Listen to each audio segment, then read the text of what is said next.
Olá, pessoas. Tudo bem?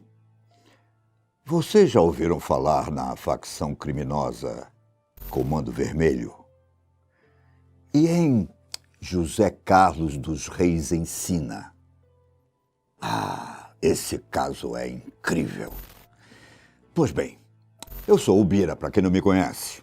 E nessa Sexta do Medo, vou contar uma história com situações dignas de filmes de ação. Escadinha, conhecido como José Carlos dos Reis Ensina, se tornou famoso no mundo do crime. Não apenas pelos delitos que cometeu, mas também por não ser fácil de manter preso. Eu me lembro até hoje das notícias sobre ele.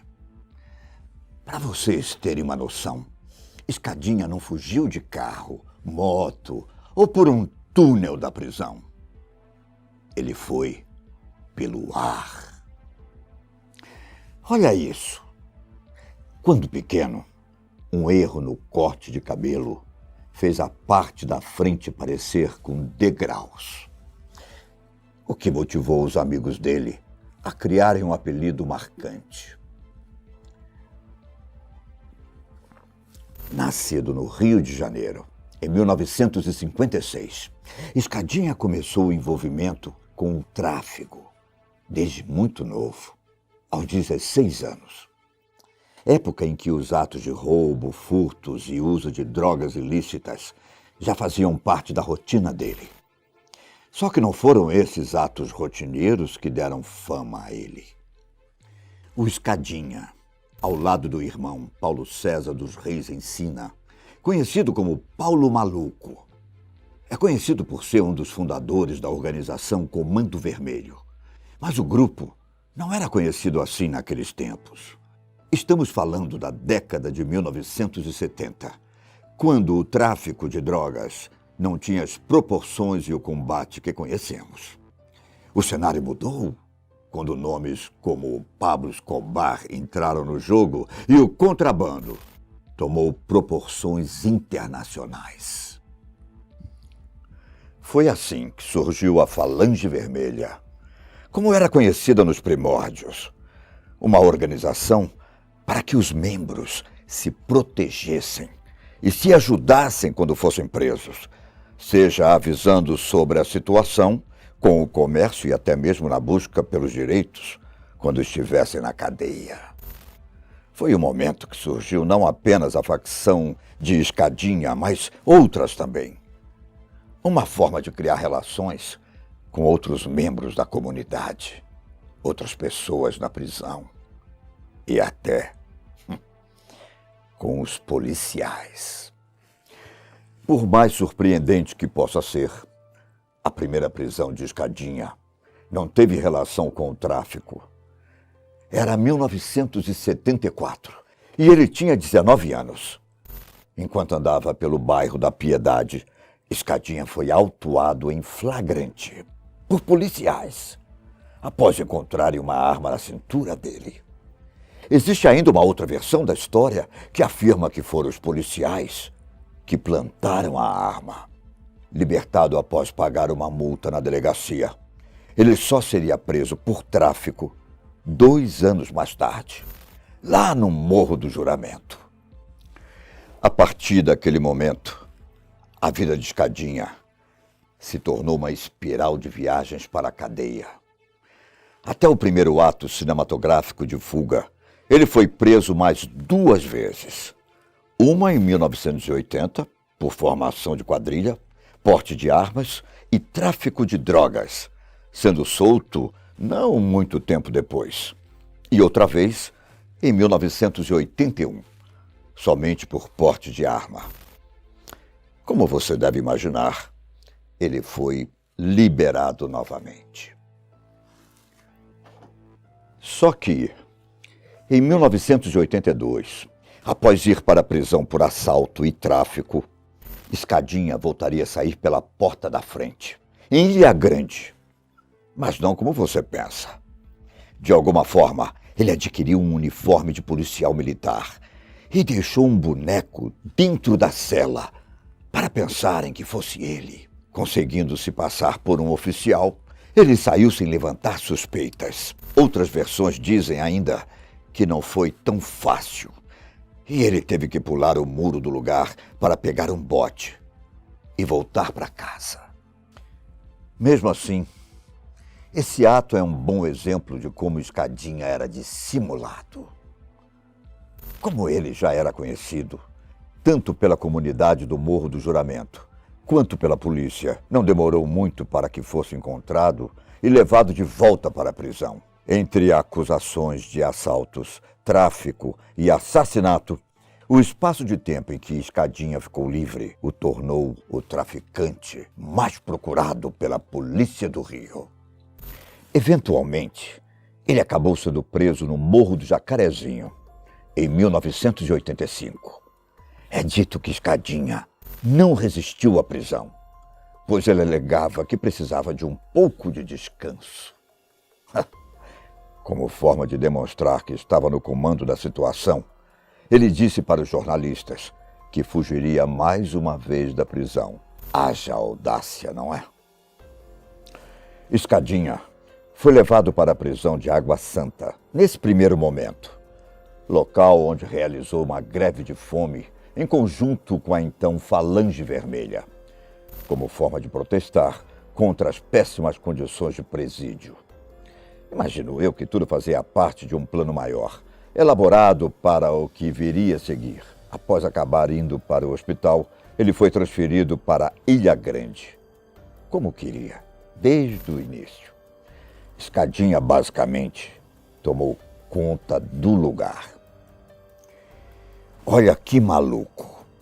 Realizou festas e até mesmo se casou no presídio. O casamento, inclusive, contou com visitantes, sambistas e até membros da bateria de uma escola de samba. Ele preparou até um banquete para os presentes. Na virada do ano, no dia 31 de dezembro de 1985, era chegado o momento de Escadinha, que entraria para a história brasileira. Para o plano dar certo, ele precisou da ajuda de José Carlos Gregório, o Gordo, seu companheiro da facção.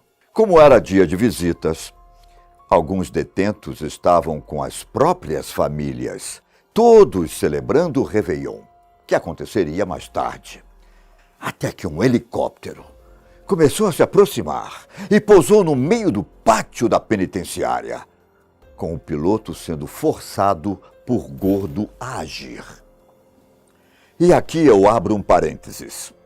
A cena em questão só começou a ser surpreendente, como você imagina, quando o helicóptero começou a pousar. Antes, as pessoas e até mesmo os oficiais estavam tranquilos, já que era comum passar aeronaves do tipo por lá, fosse para fotografar o lugar ou como rota para transportar pessoas. Além de ter essa informação em mente, Escadinha também contava que seria muito suspeito e fácil de rastrear um helicóptero que pousasse na prisão de Água Santa, já que não era deslocado do centro da cidade. E lá foi ele, ao lado da esposa, em uma das fugas mais descaradas que eu já vi.